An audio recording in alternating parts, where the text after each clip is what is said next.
Chiseled in stone, the Sabbath commandment is God's invitation to man to maintain close and frequent contact with his Maker.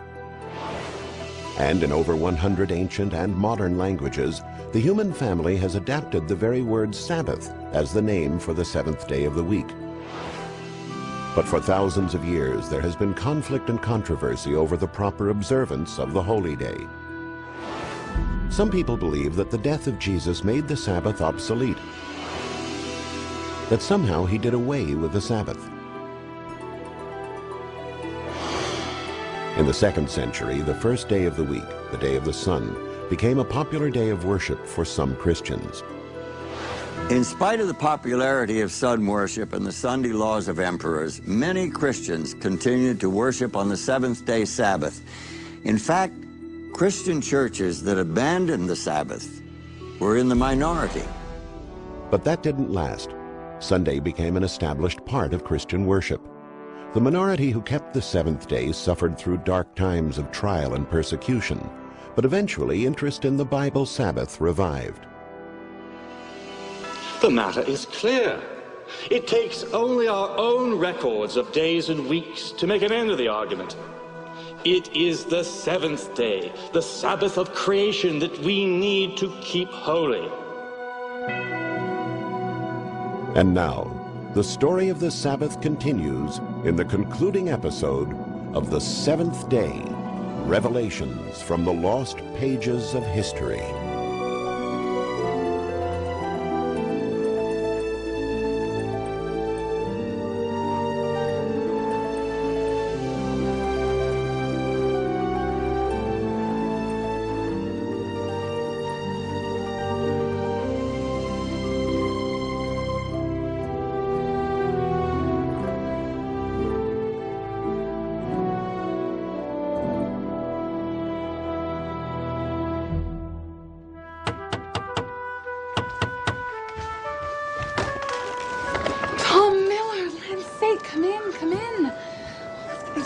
Off before you freeze to death. The governor sent me. It's a matter of great urgency. I must speak with your husband.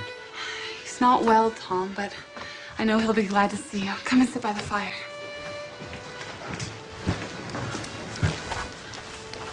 Roger, you must wake up. Tom Miller is here from Governor Winthrop. Tom Miller? Aren't you a sight for sore eyes? What brings you all the way from Boston on a night like this? The governor sent me, sir. I've ridden the whole way with no rest. But it's a matter of great urgency. Mr. Winthrop sends word of great danger for you. The magistrates want to send you back to England. They've dispatched Captain Underhill and his men to take you by surprise. So, my high and mighty judges, they're not content with banishing me from the colony. Do they not know I am a sick man? Mary, some of that special tea, please. I would offer you some, but it's a rather bitter concoction. I was taught it by the wild Americans, the barbarians, as the Christians like to call them. And yet we are the ones who have stolen their birthright and occupied their homeland. And we call them barbarians. Thank you, dear. And I've got something for you too, Tom.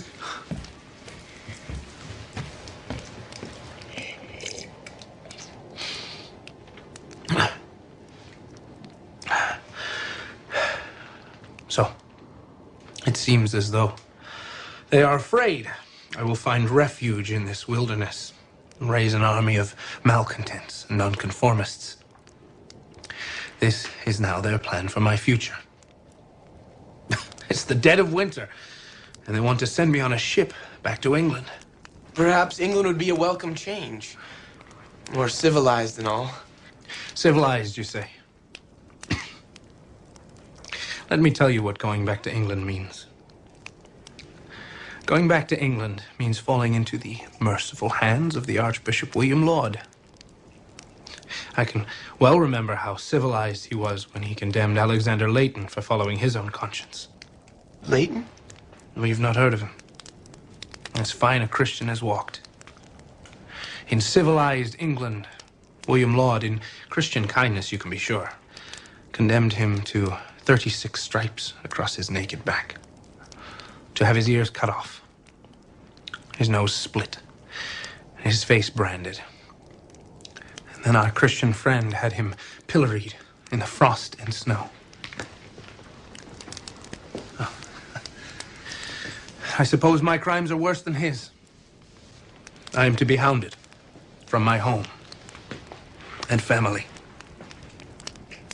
for standing in support of freedom, for preaching the gospel of liberty, and for upholding the rights of every man, even the Indian.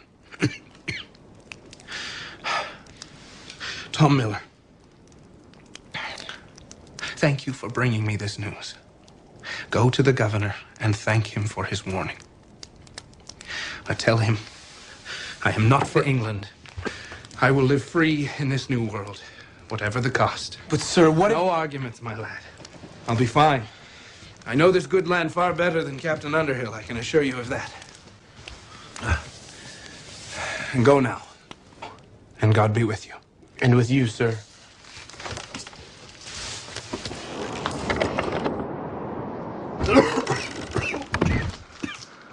Good lad, that. Mary, those things you set aside for me, I need them now. I will leave tonight. Tonight? But you're ill. If you go out in that storm, it will be the death of you. It will be the death of me if Underhill catches me here. I must be gone and far off before he and his men ever arrive. Those things, please.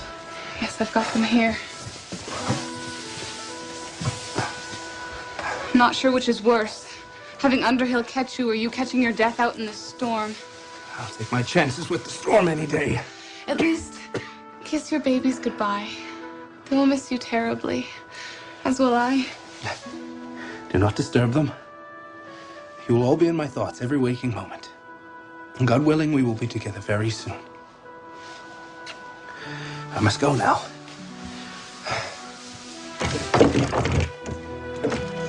If Underhill catches me here, you may well be in danger yourself.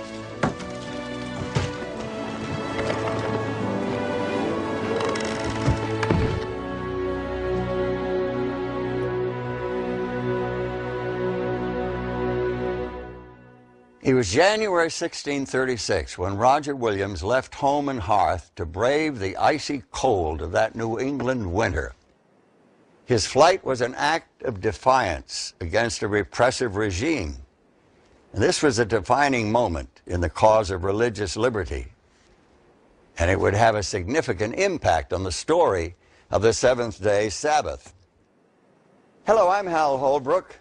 Welcome to Part 5, the final chapter of the seventh day, Revelations from the Lost Pages of History. Historians and biographers portray Roger Williams as a man of strong convictions, a warm heart, and a stubborn, invincible will. He was passionate about the individual rights of all men, and he advocated the separation of church and state, a truly radical concept in a world where religion was enforced by civil law. After his escape from Salem, he made his way southward through the trackless wilderness, surviving on whatever he could scrounge up from the forest floor. Eventually, he found shelter with the Native American tribes who lived on Narragansett Bay. His enemies must have been glad to be rid of him, but family and friends were eager to learn if he had survived the harsh winter months.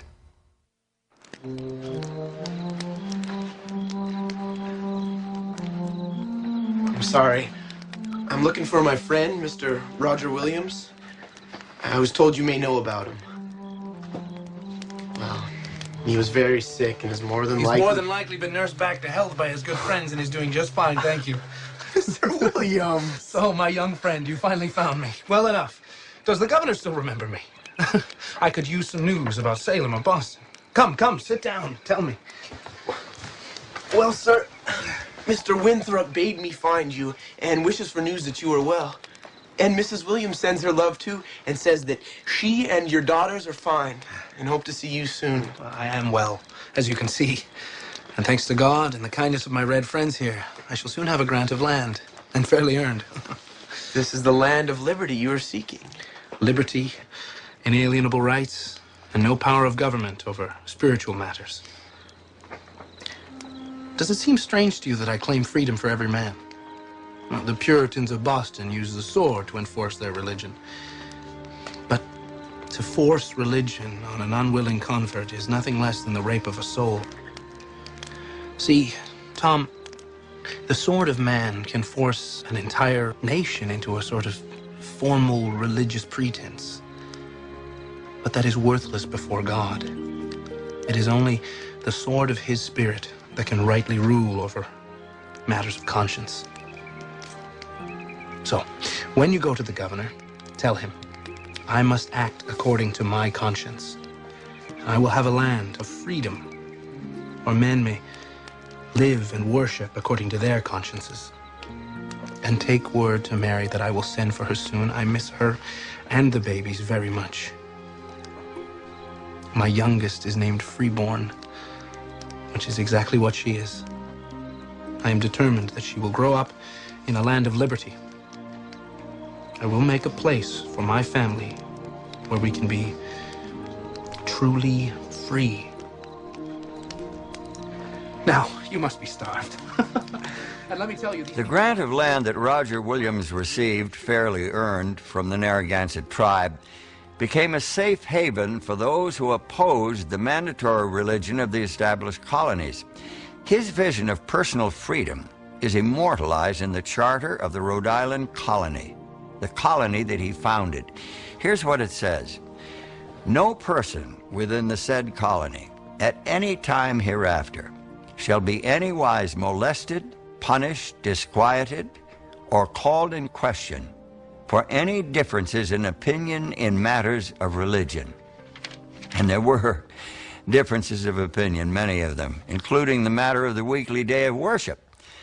Roger Williams' own correspondence shows that he recognized the seventh day of the week, Saturday, as the Bible Sabbath. His Rhode Island colony provided fertile and protected ground for the seeds of seventh-day Sabbath keeping in America.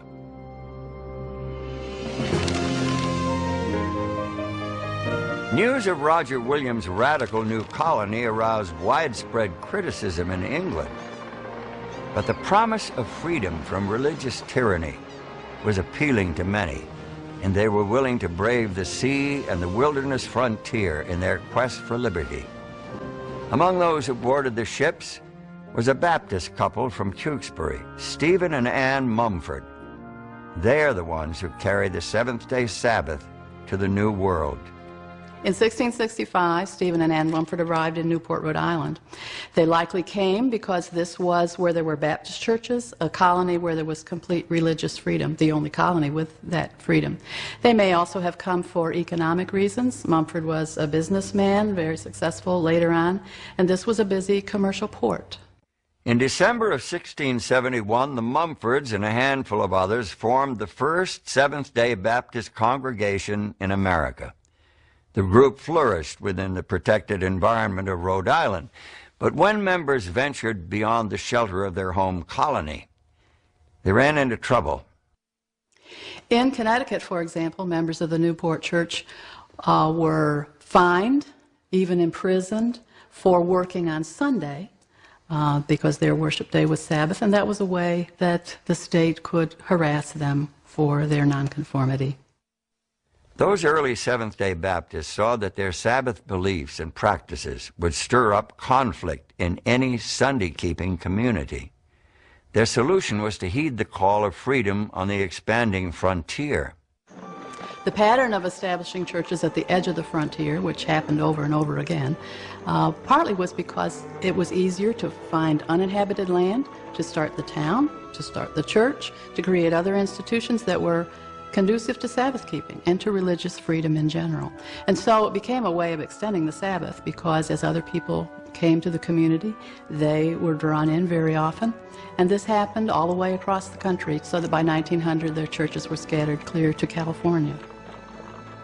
But as the years went by, it became more and more difficult for Seventh-day Baptists to steer clear of trouble. The frontier territories became states. Some of those states enacted Sunday laws, and that brought unfortunate, even tragic consequences. Well, it must have been back about, 1885. They come out from somewhere in Ohio, the two of them, she still in her teens. They were just married, and they came out to live their lives in the promised land. Danfield, that may have been the name. He was John. I don't think I ever really knew her name. She, pretty little thing though. She, hard worker even when she was expecting. They took that land over by the state line, 4 or 5 miles from town. They had a horse, a couple of cows, and really did a nice job with that place.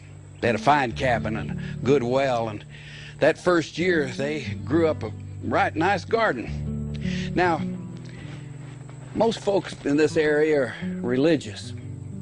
These people were Seventh-day Baptists, you know, the ones that take Saturday for Sunday. Living so far out of town, I thought that their religion would be their own business. But they did have things sort of mixed up, not working on Saturday. Sabbath, they called it, and they treated Sunday like any other working day when the other people were going to church. Anyway, things were going fine until a mean-hearted citizen brought a complaint to the grand jury. The grand jury, mind you. I thought there was no call for that, but folks were saying that John was defiling the Lord's day every week. He was only doing what he thought God wanted him to. But that made no difference. That grand jury, they tried him, convicted him, and sentenced him right then and there. He had to pay a fine or go to jail. Now this young feller had real spine. He figured since it was a free country, he could have his own religion and follow it. He flat refused to pay. Well, sir, those deputies, they drug him right off to jail. Left his wife alone up there with a babe just a few weeks old.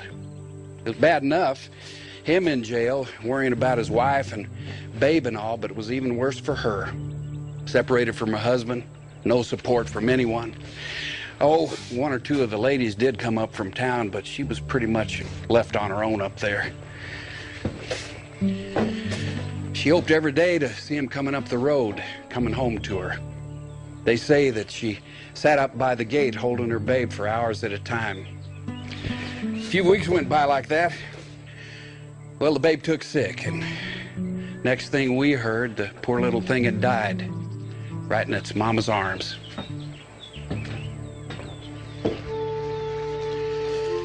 It was heartbreaking seeing her and a few of the town folk putting that little bundle in the ground. Her man in jail, unable to comfort her. No comfort in it for him either. That poor child, she just wasted away after that up there, crying all alone night after night. Well, John, he served his time. They finally let him go. And he headed off for home, just looking forward like crazy to seeing his wife. When he got there, his neighbors were carrying something out. It was a coffin's what it was. It was his wife's. She had took sick. If you ask me, I'd say it was a broken heart that killed her. Well, he never said a word. He just followed him up to the graveyard and watched him put his wife in the ground next to his little baby. And he threw himself down and he cried till there were no more tears left to cry. He hardly said goodbye to his soul before he rode out of here. We haven't heard from him since. I just hope he found a place where he could live free. The Seventh-day Baptists weren't the only ones who moved out to the frontier for religious reasons. Conrad Beissel, a young German refugee, was looking for a new place to put down his own roots. He arrived in Pennsylvania in 1720, looking for a quiet place where he could experience the presence of God. But there were just too many distractions in the settlements around Philadelphia. So he moved west to the wilderness, along the banks of the Cocalico Creek, in what is now the town of Ephrata. Several friends followed him there, and together they formed a tight-knit spiritual community, the Ephrata Cloister. Beisel guided the spiritual life of his flock, instructing them in doctrine and Christian living. He wrote hundreds of hymns to enhance their worship experience, hymns that are still sung today by the world-renowned Ephrata Cloister Chorus.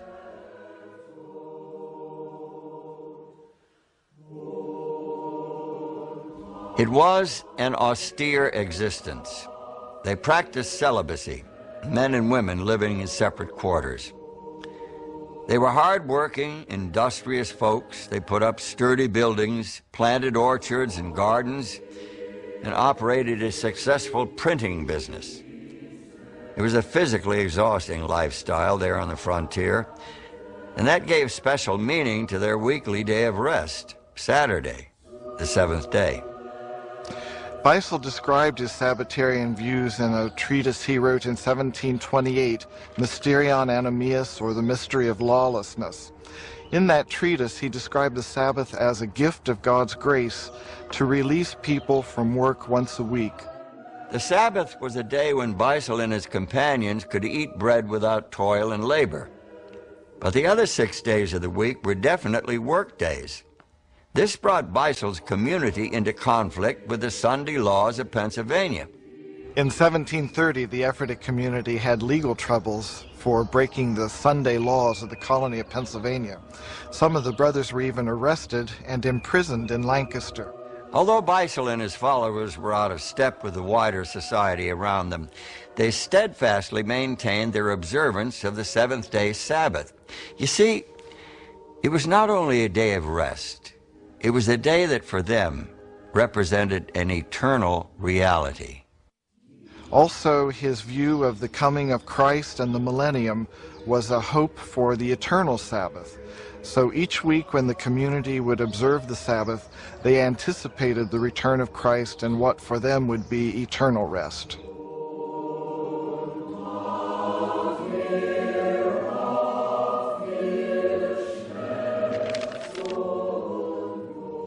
Like Beisel, Nicholas Ludwig von Zinzendorf was born in Germany. He was a count, part of a noble family.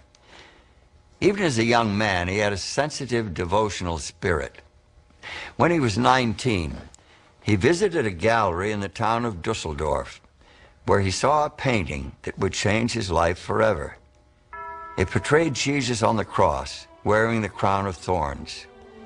Beneath the painting, he read the words, "All this I have done for thee. What hast thou done for me?" Count Zinzendorf devoted the rest of his life to answering that question. In 1722, he permitted a group of refugees to settle on his land in eastern Germany. They were a remnant of the Moravian religious movement that traced its roots back to the teachings of John Huss, who had died as a martyr some 3 centuries earlier. Now, although Zinzendorf was a lifelong Lutheran, he fostered a spiritual renewal among the Moravians, reviving their faith and inspiring them with a new vision. In fact, he eventually became a bishop in the reborn Moravian church. Zinzendorf had a vision of how the message of Christ's love could be shared with the whole world. And so beginning in 1732, he sent the Moravians out all across the world as missionaries to take the gospel across cultural boundaries. 9 years later, in 1741, some of Zinzendorf's missionaries arrived in eastern Pennsylvania to begin their work among the Native American Indians. They founded the town of Bethlehem. And a short time later, the Count arrived to help organize the community and advance its mission. Nicholas Zinzendorf had the idea that the Native Americans were the 10 lost tribes of Israel. And so for them to become truly Christian, they needed to have an understanding of the Jewish heritage as well, which included certainly Sabbath observance. Zinzendorf felt that the Sabbath was something that was common to all men, no matter where you were from, internationally. It was a celebration that could be observed by everyone. And he felt that if he could reintroduce it to everyone, to make it a common practice, it would help bring everyone to the brotherhood of Christ. Zinzendorf himself observed the seventh day of the week as a day of rest from labor and for communion with God and fellow believers. He recommended this practice to the Moravians in Bethlehem. They agreed unanimously, stating that the Sabbath is to be observed in quietness and in fervent communion with the Savior. Zinzendorf felt that the Sabbath was the actual day of rest, and that's when they began to mentally prepare themselves to, as I believe Zinzendorf wrote at one point, let God work in them. And then Sunday was the legal Sabbath that English law provided for, and the Moravians actually practiced both. But it seems that Zinzendorf himself didn't necessarily consider Sunday as a day of rest. During the summer of 1742, he went on a tour of Moravian Indian missions. One Sunday, he and his party were camped out near Hurley, New York. While they were there, some of the local dignitaries came to visit them, and Count Zinzendorf was somewhat distracted because he was writing a hymn, and so he did not receive the visitors with the attention that they felt was their due. One of these worthies announced that he was the justice of the peace, and with a sort of huffy attitude, remarked that the Count seemed to be very industrious for a Sunday afternoon. The next day, he hailed the Zinzendorf party into court and fined them 18 shillings for Sabbath violation.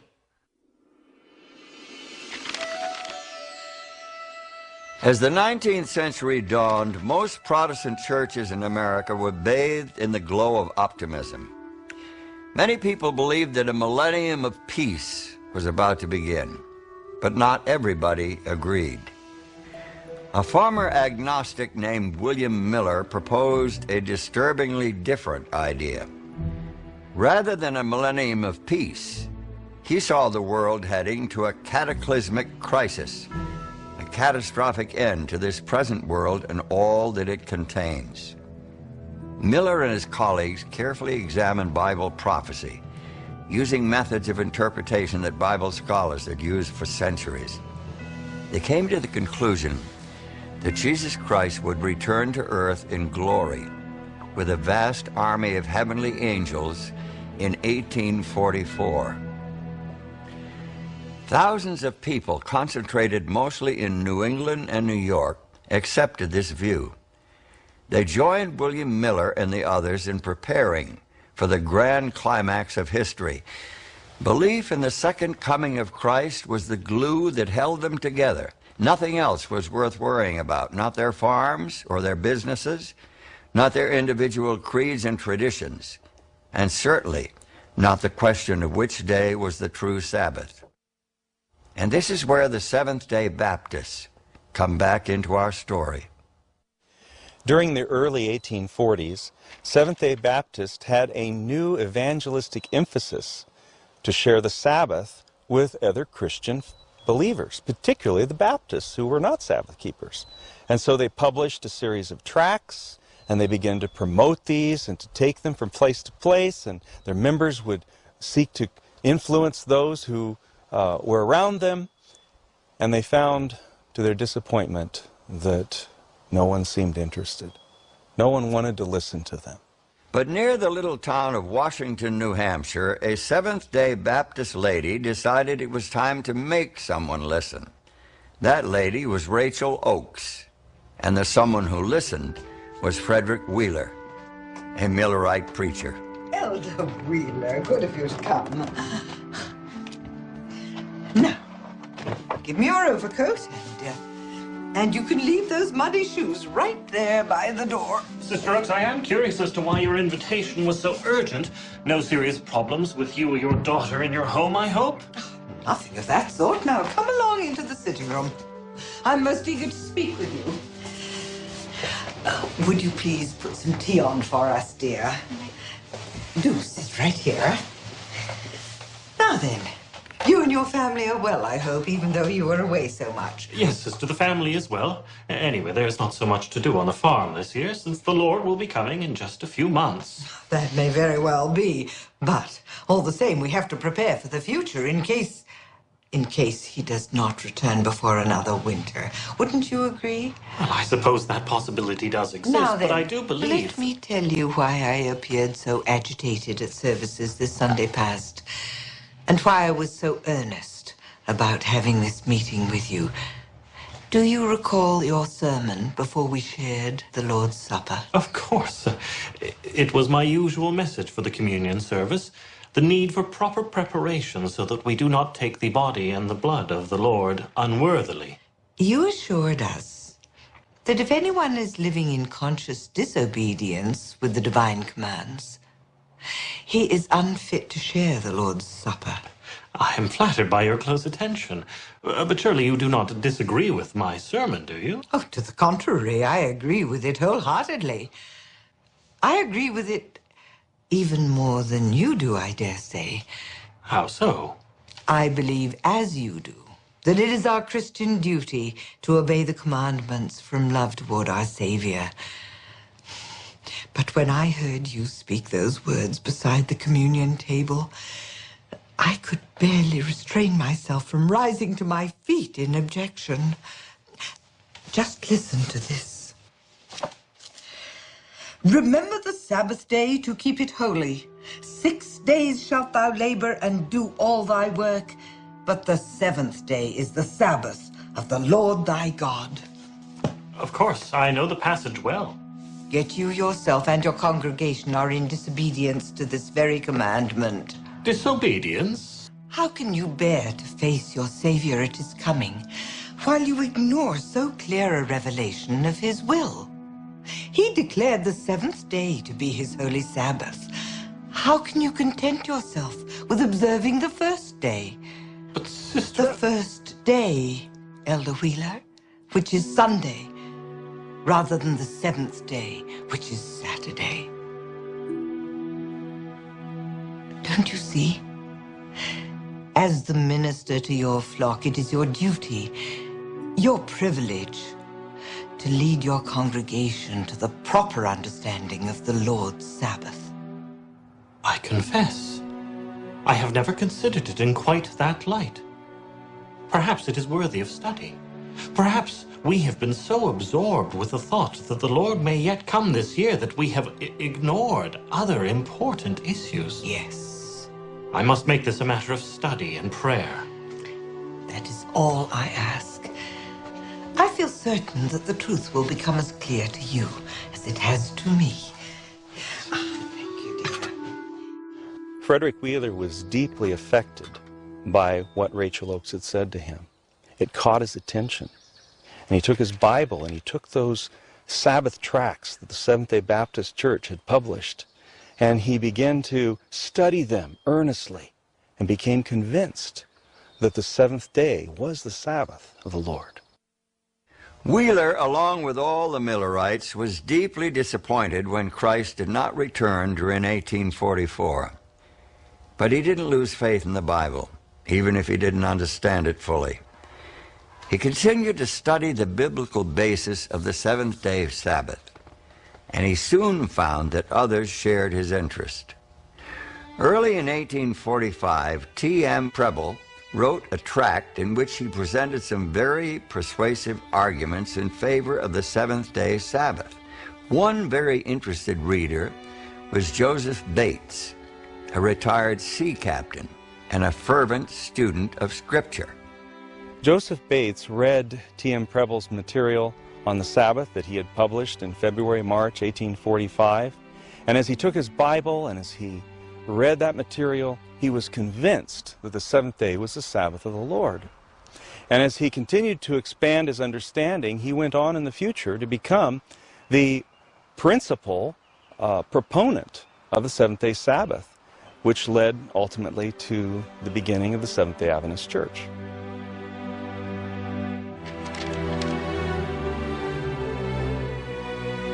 While the Seventh-day Sabbath doctrine was gaining ground in America during the middle of the 19th century, the typing revolution was sweeping across China. The peasants were rebelling against the ruling Manchu dynasty. The mainland Chinese government, who presented themselves as a peasant revolutionary movement, has always glorified the similar peasant revolutionary movements in the past. So in their estimation, the Taiping movement was one of the most, glorious examples, of a peasant revolution. It all started with Hung Su Xuan, the ambitious son of a poor farmer. He wanted to make something of himself, so he set his sights on a position with the civil service. But Hung repeatedly failed the civil service examination. Some historians feel that he was treated unfairly because of the government's bias against the peasant class. One day, as Hung was leaving the examination site, a Chinese Christian convert handed him some pamphlets published by Protestant missionaries. He went home, put them on a shelf, and forgot about them. Hung took another shot at passing the examination, but a final failure plunged him into a nervous breakdown, a dark and depressing period marked by a series of bizarre dreams.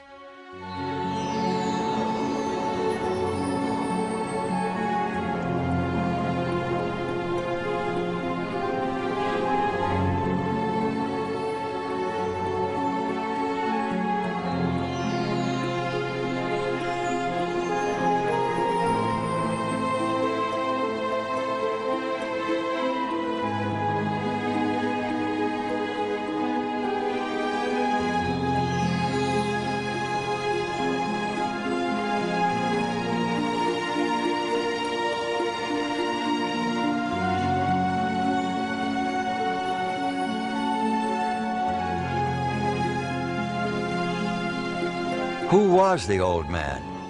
What was he trying to tell him? The traditional Chinese would not attach any importance to dreams unless or until there was some clear connection to real life. Hung could see no such connection, so the dreams left him somewhat puzzled. And it was some time after that that a friend visited him after he'd had the visions and after he'd failed the exams and said, "Oh, I see you've got those tracts. Those are fascinating, aren't they?" Some casual remark like that. And Hung said, "Well, I haven't actually looked at them." And the friend said, "Well, I think you should read them. You'd find them really absorbing." The tracts introduce Hung Su Xuan to the Bible and its revelation of the omnipotent God and his Son, Jesus Christ. And suddenly the dreams made sense. The venerable old man he had seen was God. Hung now saw the universe as drastically different from what he'd learned in the Buddhist tradition. So the dream, the tracts, and the Bible teaching, are beginning to come together in his mind. And so what he has is an increasingly complex vision of God the Father. Hung Su Xuan believed that the purpose of his life was to establish the Taiping Tianguo, the heavenly kingdom of great peace. His religious zeal swept through the oppressed peasant class, inspiring the greatest revolutionary movement of the 19th century. Hung and his followers published and distributed the Bible, and they even required their soldiers to commit portions of it to memory. I think the most clearly Christian part of the Taiping movement was the high place they placed on the Ten Commandments, because they have the 10 rules which were identical, to the Ten Commandments. The Taiping leaders took the fourth commandment quite literally. They required the observance of the seventh day of the week as the Sabbath. Since the traditional Chinese calendar had no 7-day week, they had to adapt their customary routine. Every 6th day, a flag was raised to remind the people to prepare for the coming holy day. The seventh day is the Heavenly Father's holy day.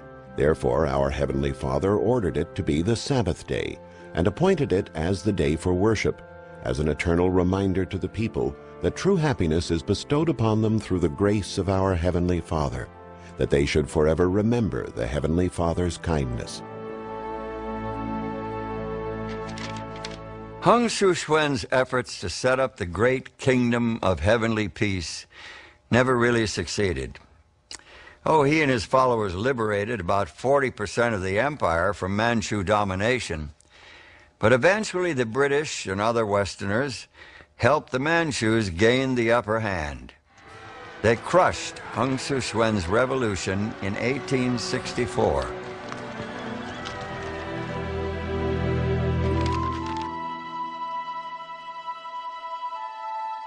During the very decades that saw the fierce battles of the Taiping movement in China, an isolated corner of North America was seeing its own revolution.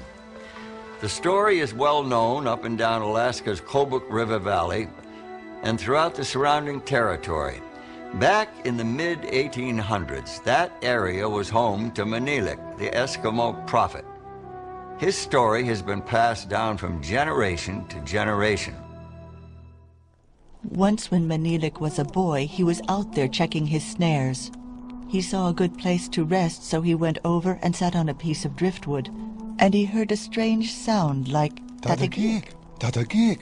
That is the sound. It means father and son, father and son. He came many times to the same place, and he heard the same sound again and again. And another word, Isrumiksukti, the source of intelligence, the source of thought. Again and again he heard that. He said many strange things, so people thought maybe this was a crazy man. But he was wise, wiser than the fat cook, the shaman. Sometimes he told about strange people who'll come from outside with white color. And he said they will bring books, and the people will understand these books, and they will know about God. He talked about boats flying in the sky. People going underwater with no paddles. That's why they said he was crazy. The shamans, I think they were afraid of him, or maybe jealous. He always broke their taboos. One time in Kotzebue, 2 of them wanted to do away with him. He told them, I could swallow up both of you, but of course he did not. They tried to destroy his spirit while he was asleep, but the light in him was too bright. They could not get to him. Another thing, he talked about the 7th day resting. He put up a pole in front of his camp every 7th day. He said, this is the day I rest. People said to him, why are you resting? You are just lazy, so you are not doing anything. He told them he lived by the commandments of the grandfather. The grandfather, that means God. Yeah. Even today, more than a century after his death, the impact of Menelik's message and example remain. Robert Mulick, executive director of the Norvik Native community, lives and works in the Kobuk River Valley, Menelik's home ground. Menelik went over there and made some predictions that in the future what the Eskimo people are going to do is that they'll have capabilities of flying in the air in some kind of machine. He didn't know what it was, but he knew that we'd be just sitting there and flying in the air. The other one was that he sat on a boat and told him that, you say, someday what you'll do is you'll be sitting on this boat right here without putting any effort, but you'll be moving real fast. Besides predicting the future, Menelik was concerned about the everyday life of his people. Fearing the dark power of the shamans, these Eskimos lived under the various taboos that had become embedded in their culture. Menelik saw that this made life unnecessarily difficult for them. He set out to weaken the shamans' influence by teaching the people that they could safely ignore the taboos. And he didn't just talk. He set the example by publicly breaking the taboos himself. One of them was particularly that certain kind of berries you couldn't eat in the summer. He went over there and told him, he said, why are you afraid to eat berries? You should eat berries. And so he went over there and ate some berries and told him nothing happened to me, nothing will happen to me. And everybody watched him for a long time and said, oh, when is he going to croak? But he didn't. Over and over again, he proved that there was a power greater than the shamans. When he confronted them, they knew that they were facing a superior force. Yet he was quick to say that his wisdom and protection came from above, from the one he called the grandfather.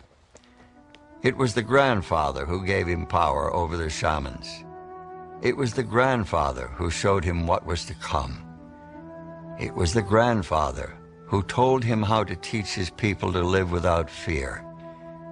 And it was the grandfather who taught him about seventh-day resting.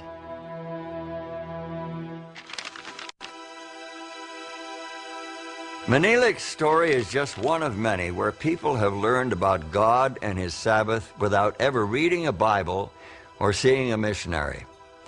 Another one comes to us from a remote corner of the South American rainforest. About 100 years ago, a village chief named Auqua had an amazing dream, a dream that changed his life.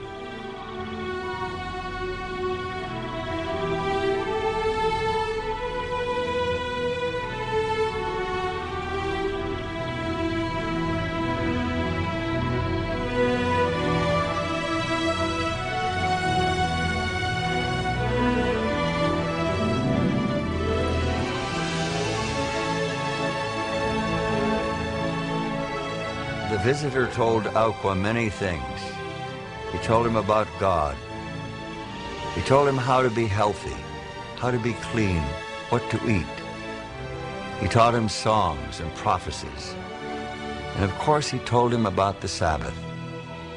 The visitor, whom Auqua called the Shining One, also told him that he should watch for a teacher who would come to his village carrying a black book. In the little village of Parima, in western Guyana, we found Auqua's descendants. They still remember the dream and Auqua's shining visitor. It looked like God. They believed that God was speaking to him because in his dream somebody was talking to him. They believed that was God. He told them about the Sabbath, that Sabbath is a sacred day. No work should be on Sabbath days. No work, no kind of activity, just worship. Auqua said, "Don't go fishing, don't go to farm. Let us stay and worship God together on the Sabbath day."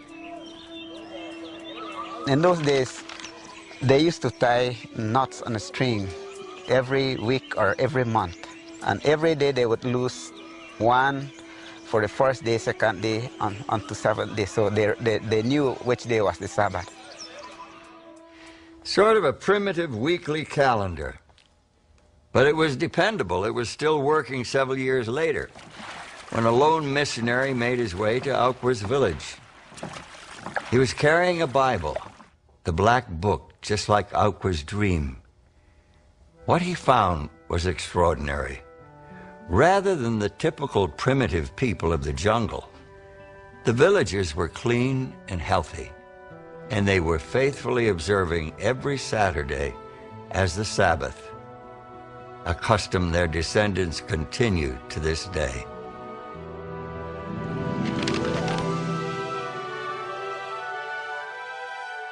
You might be surprised to learn that the seventh-day Sabbath has especially deep roots in the continent of Africa.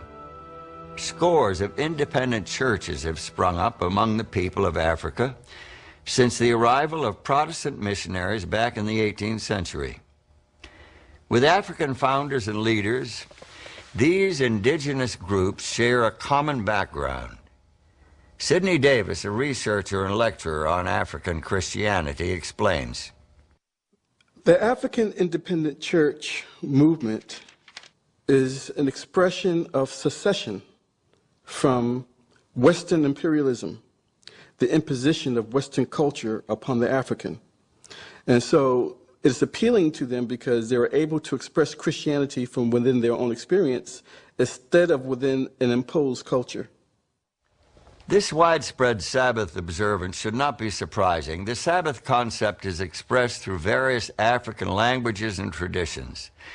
And I'm not talking only about the ancient Christian culture of Ethiopia that we highlighted in part 4 of our series. The KwaZulu-Natal tribe worshipped a god whose origin could not be traced. And they worshipped this god on a special day. And on this day, no manual labor was performed. People could not harvest their crops. People were not allowed to do any kind of cultivation. The day was solely devoted to the worship of this God. This day of worship was Saturday. The concept or the tradition of the seventh-day Sabbath has always been pervasively ingrained in the Ashanti culture. One needs to know that in almost every African culture, religion or the concept of God is ingrained, is intertwined in it. So the question, how far back is the Sabbath tradition, quite frankly, for an African or an Ashanti, is really a question that shouldn't be asked, because as far as they know, it has always been part of life as they know it. Saturday in the Zulu language means the day of completion or the last day. And what I find very fascinating is that they had these concepts of the Sabbath long before the arrival of the European missionaries. The missionaries were the ones who brought Sunday worship. I mean, and up until that time, everyone knew God had only one day of worship, and it is Saturday. When the European missionaries came, they sought to introduce not only a different way of worship, but a different day of worship, which is Sunday. And because they brought Sunday worship, every white man automatically got the name Sunday white man, Kwesi Brony, because Kwesi is a name given to a male child on Sunday, and every European is Sunday born because they brought Sunday worship.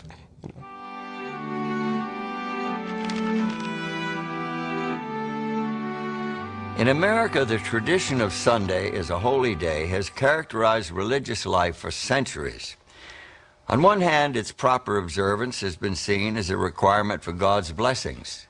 On the other hand, some people felt that to ignore the holy day was to invite disaster. A decade or so before the Civil War began, a northern physician who was an abolitionist and who decided to take a tour of the South to see the conditions for himself, and was inclined to see them with quite a jaundiced eye, found himself in New Orleans one Sunday. And he was shocked with the Sabbath desecration that he observed, the gambling, the prostituting, the general revelry of the day. And the next day, a terrible, destructive fire broke out, as was quite common in the 19th century, and the city was laid to waste. And he wrote in his diary that he thought it was a just deserts for it breaking the Sabbath. Times changed, and so did attitudes towards Sunday. As industry became more highly mechanized and labor laws limited the work week, folks began to taste the luxury of free time. Sunday itself became associated more and more with leisure, and that meant trouble.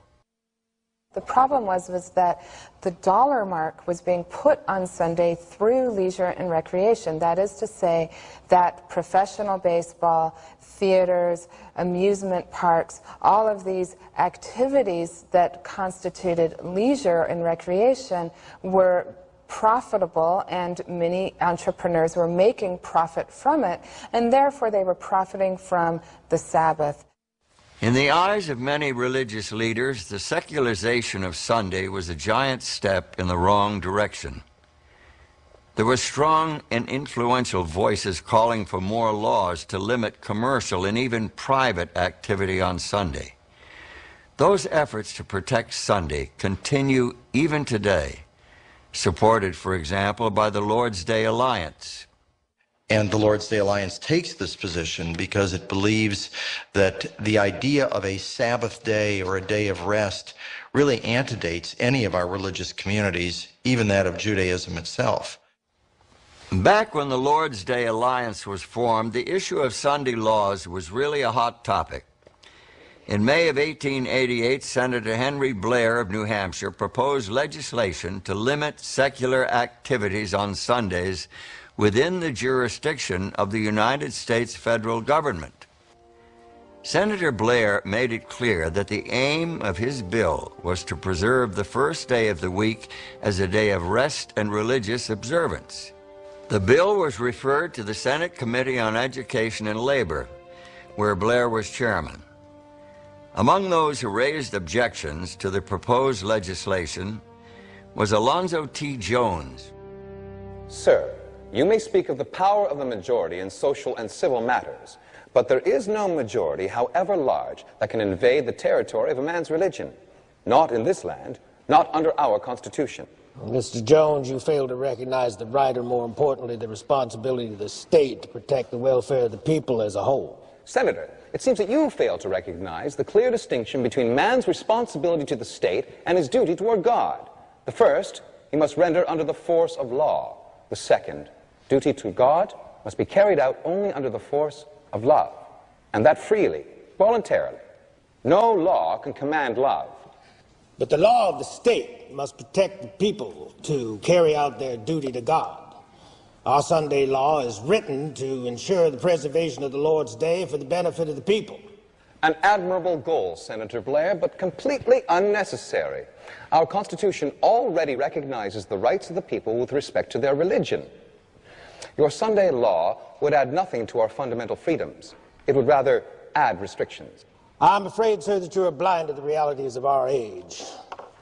If men owe a duty to God and do not willingly perform it, they become a corrupting influence in society. This proposed Sunday law would have a corrupting influence by introducing force and coercion into its observance. On the contrary, the intended effect is to enhance the Sabbath. If men do not consent to honor the Lord's Day, if their actions on that day are unrestrained by civil law, excuse me, then they trample on the very rights of those who would honor and observe the day as holy unto the Lord. With all due respect, Senator, can you not see that your Sunday bill proposes to trample on the rights of the religious minorities?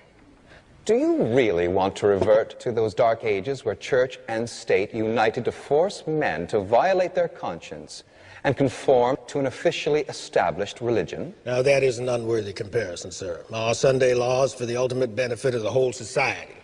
Is it not a legitimate function of the state to legislate on behalf of the common good? The common good of which you value so highly is not served by restricting the rights of one man's conscience in order to enlarge the rights of another. It is best served by the freedoms upon which this republic was established. State-sponsored religious coercion defies the clear intent of the Founding Fathers. But this law provides an exemption for those who wish to worship on another day. Jews, Seventh-day Baptists, your Seventh-day Adventists, for example, who observe Saturday as the Sabbath. So where's the problem? The problem is... Why, just this morning, Mrs. Batem of the Women's Christian Temperance Union addressed this committee in support of such an exemption. She has conferred with representatives of 9 different groups who observe Saturday rather than Sunday, and you know how many of those approved the exemption? All of them. Every single one. Senator, I have great respect for the temperance principles promoted by Mrs. Batem's organization, but she does not speak for my denomination on the question of exemptions. Come now, Professor Jones, are you about to object to exemptions that would certainly benefit your group and several others? Yes, sir. As a matter of fact, we do object. An exemption clause would not change the proposed law so as to modify our opposition. Here is the principle, Senator. If the law were just and perfect, an exemption would not be necessary. Another thing, an exemption clause is nothing other than a toleration clause in disguise. Toleration is not liberty. It is merely a form of condescension, the majority putting up with the opinions and convictions of the minority. Our Constitution guarantees not tolerance, but rights. And we claim those rights as American citizens. Mr. Jones, without yielding the point, let me move to another question. How would you react if we were to rewrite this bill as a Saturday law, with Saturday as the Sabbath, not Sunday at all? I suppose you would take a very different position. To the contrary, Senator. All laws that attempt to force the conscience are manifestly unchristian and unconstitutional by their very nature. Therefore, Senator, we are against every Sunday law that has ever been made since the first one enacted by Constantine to the one you are proposing now. And if you changed it from a Sunday law to a Saturday law, we would oppose it just as firmly.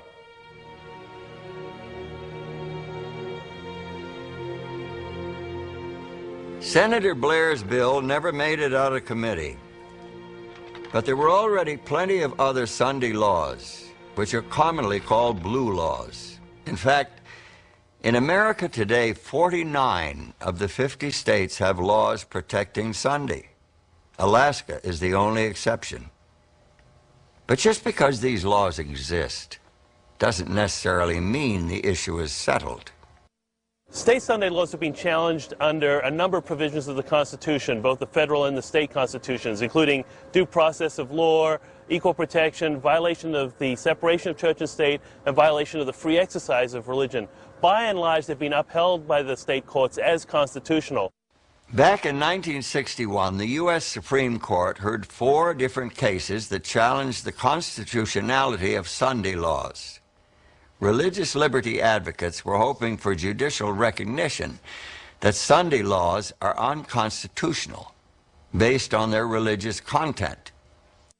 In a case called McGowan versus Maryland, one of those 4 cases, the court decided that although the laws were obviously originally religious, they talk about the Lord's Day, they talk about the Sabbath, they talk about a whole pervasive lineup of religious terms and religious rationales. By 1961, the court had found that the rationale had evolved to be laws that protect workers' rights. And of course, when you ask the question, can states pass laws that protect workers' rights, the answer is, of course, yes.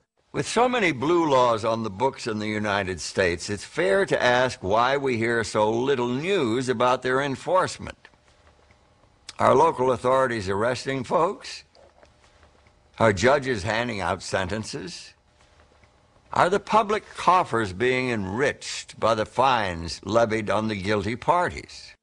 I think there are 3 primary reasons why we don't hear a lot about the enforcement of Sunday laws. First of all, the laws that are on the books are often not enforced because law enforcement simply has other priorities. Secondly, there isn't a great will and interest among the general populace in this issue currently. And I think thirdly, the laws that are enforced are often more or less invisible to the public. For example, behind me is Washington, D.C. Washington, D.C. bans working on construction on Sunday mornings. Most people don't notice that because they're not in the construction trade, and even if it does occur to them, it's not a very significant impingement on their daily lives. In our secular and materialistic age, there are not many voices calling out in favor of religiously based Sunday laws. Besides, the record seems to show that legislation is not a good partner to religion. Even the Lord's Day Alliance, a solidly pro-Sunday organization, agrees with that. The history of the Lord's Day Alliance has been one in the past of maintaining or trying to maintain blue laws in the United States. We've come to the place today where we feel that is a retrogressive kind of approach. Legislation may help, but our end really is to promote a cultural understanding of the psychological and sociological importance of this day, which for us clearly has Christian theological and wider religious underpinnings.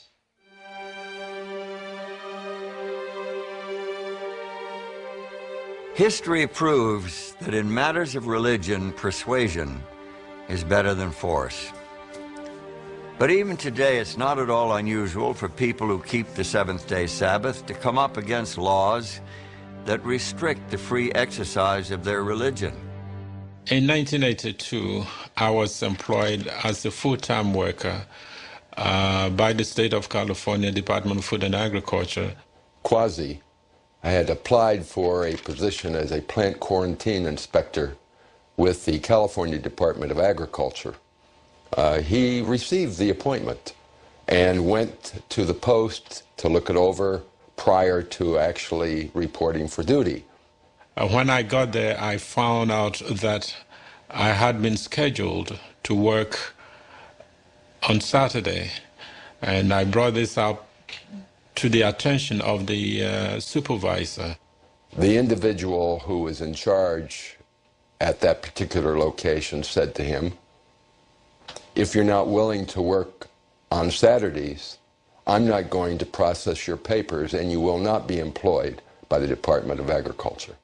I contacted the Church State Council, and with their help, we appealed to the state of California, Department of Food and Agriculture, attempting to get this matter settled through administrative process. but the state of California would not listen, and subsequently they terminated the appointment. And after a substantial period of time, we did get a trial, which lasted several days, and ultimately, unfortunately, the judge ruled against him, which is not unusual for Sabbatarians. So we immediately filed an appeal before the Ninth Circuit Court of Appeals. The matter was ultimately brought before 3 judges in the Ninth Circuit, and they ruled in his favor, reversing the trial court judge. The state of California was shocked and filed a petition for review by the United States Supreme Court, which turned down the appeal, and thus the Ninth Circuit decision is good law and held in favor of quasi and in favor of the need to accommodate religious beliefs. From the beginning of this process to the end, took about 17 years, but we pressed on because we believed that we were doing God's will. And secondly, we believed that others could benefit from our ordeal. Losing your job because of your Sabbath beliefs seems like a minor matter compared to what's happened in some places. For example, back in 1973, the leaders of one large African nation ordered all citizens to spend 1 day a week repairing roads and bridges and maintaining their communities. Sounded like a great idea, on the surface at least. But the national day for community work was Saturday, and that meant trouble for thousands of Seventh-day Adventists. Enter.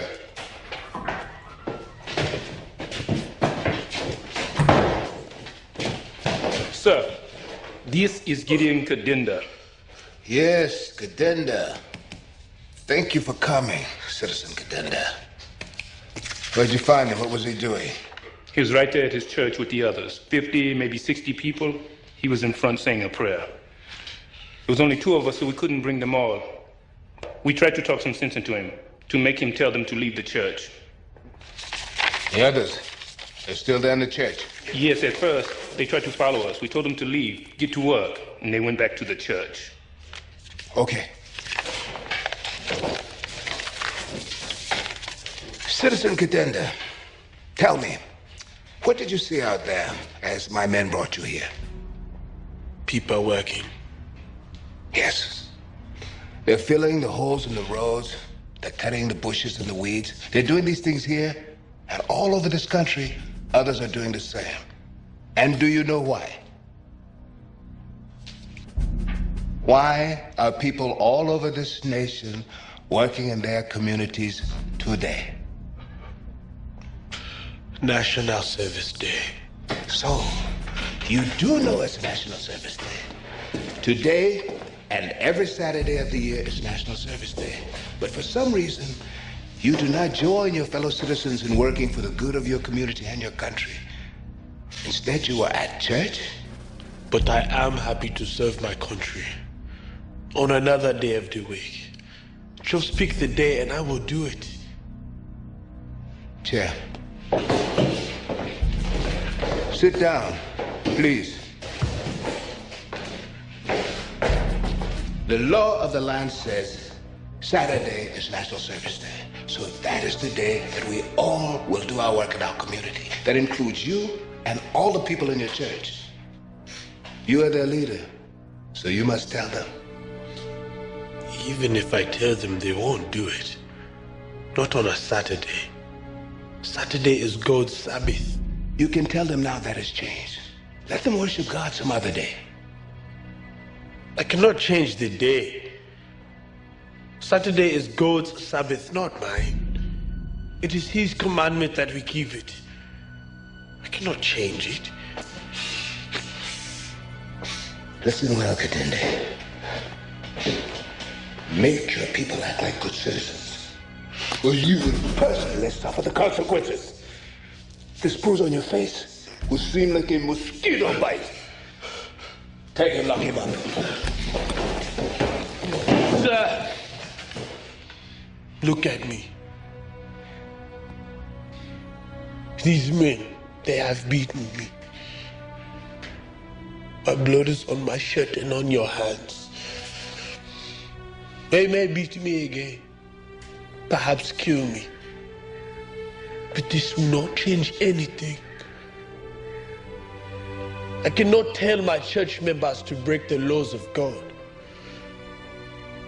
We'll see, Gideon Kadende. We'll see about that.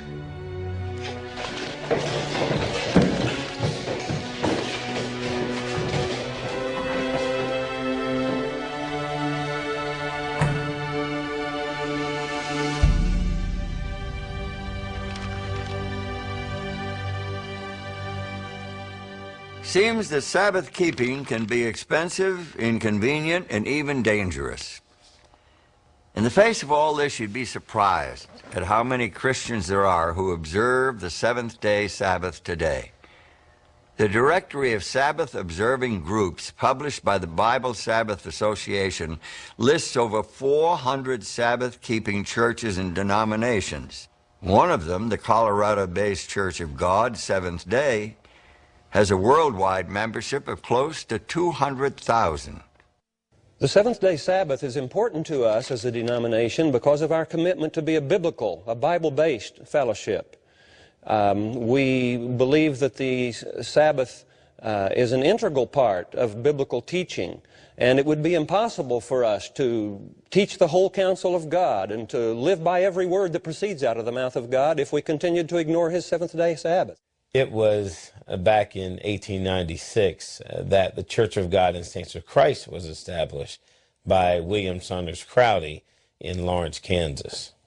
Although he was a Baptist deacon at the time, Prophet Crowdy received a divinely inspired view of the keys to salvation, one of which was the Ten Commandments. This naturally led to his observance of the seventh-day Sabbath. While it appeared that he was introducing something new, Prophet Crowdy actually reestablished a form of prophetic Judaism that has shaped the lives of men and women since antiquity.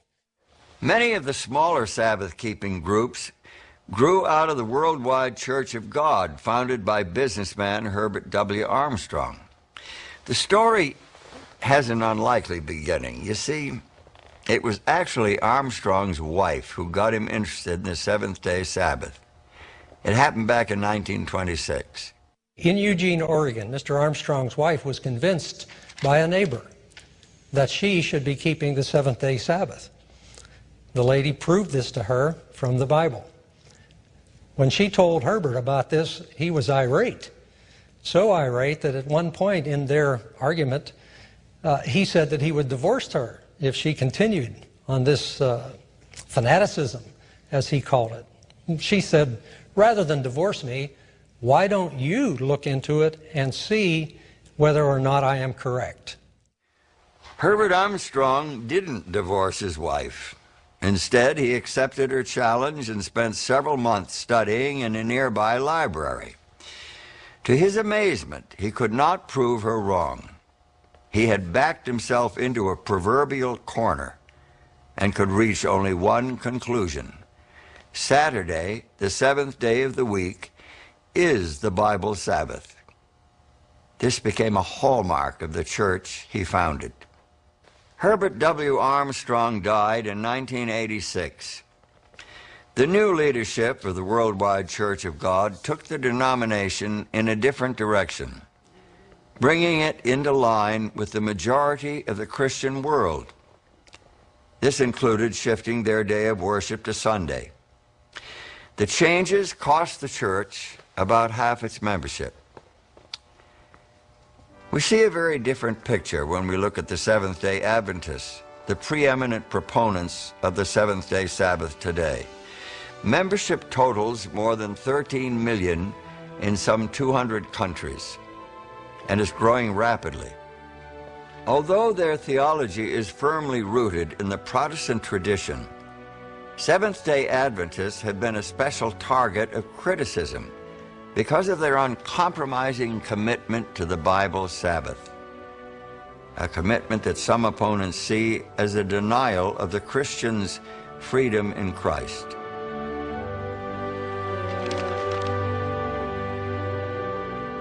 Freedom, of course, is at the heart of the Christian faith.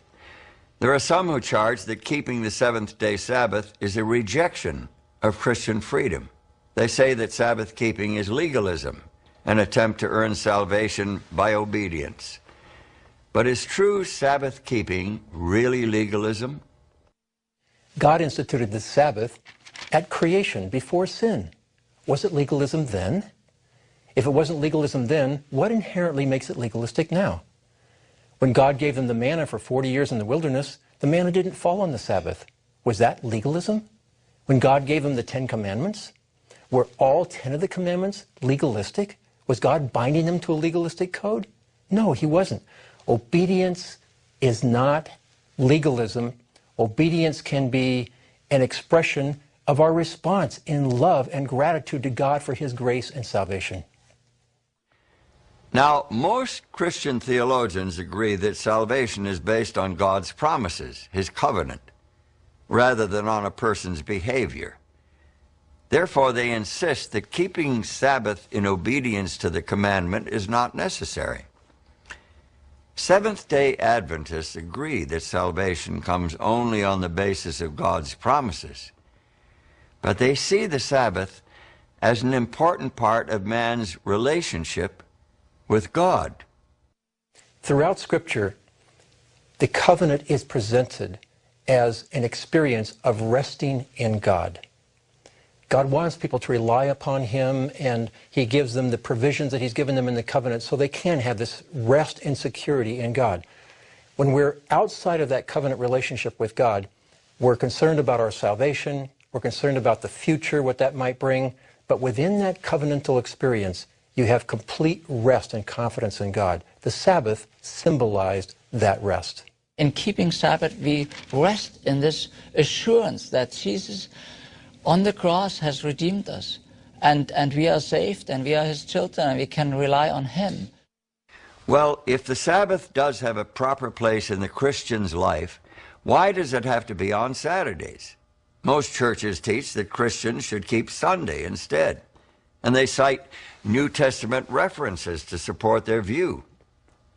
But does the New Testament really teach that Sunday, the first day of the week, is the Christian Sabbath?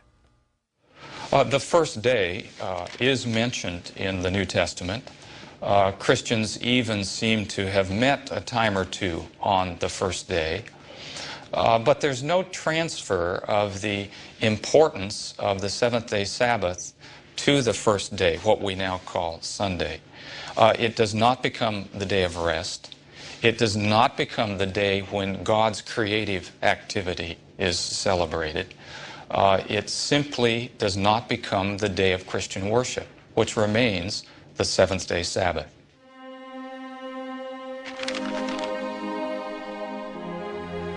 But here is another consideration that is often overlooked: the place of the Sabbath in Bible prophecy, particularly the prophetic book of Revelation, also known as the Apocalypse.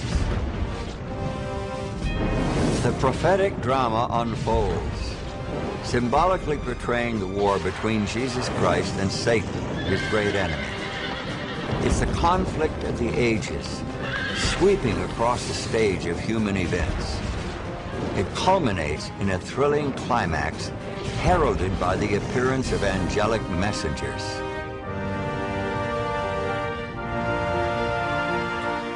And I saw another angel fly in the midst of heaven, having the everlasting gospel to preach unto them that dwell on the earth, saying with a loud voice, Fear God, and give glory to him, for the hour of his judgment is come, and worship him that made heaven and earth and the sea and the fountains of waters.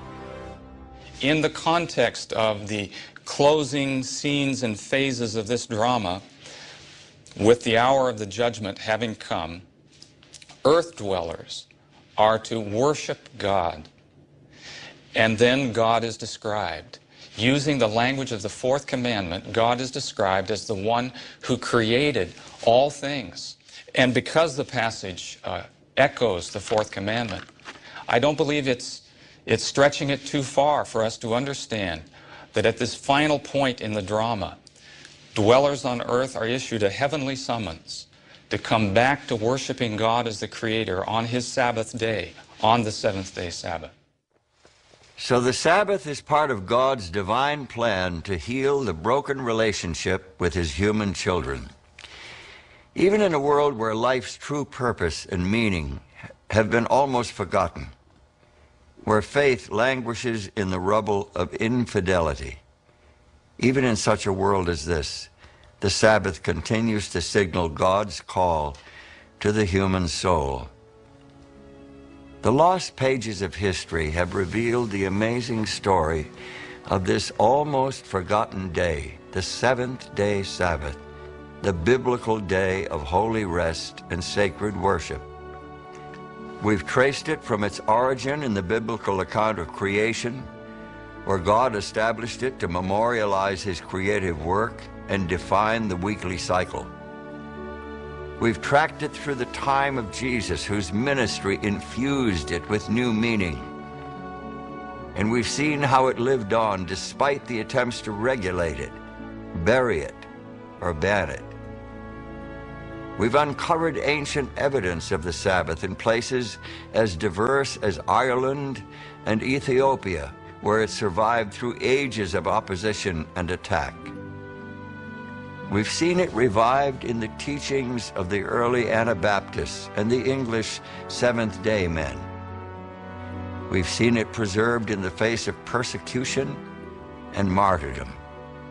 We've seen it restored to worldwide attention as thousands upon thousands of Christians discover for themselves the place of the seventh-day Sabbath in a Bible-based religious experience.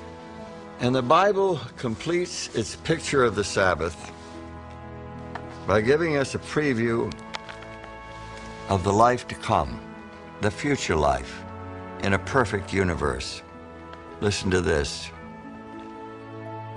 As the new heavens and the new earth that I make will endure before me, from one new moon to another, and from one Sabbath to another, all mankind will come and bow down before me, says the Lord.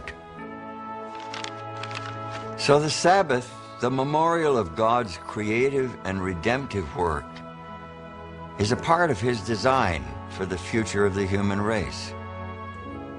From the earth, as it came from the Creator's hand, to the perfectly restored new earth, the Sabbath stands as a sanctuary in time, transcending history and projecting its promise of rest into the eternal future.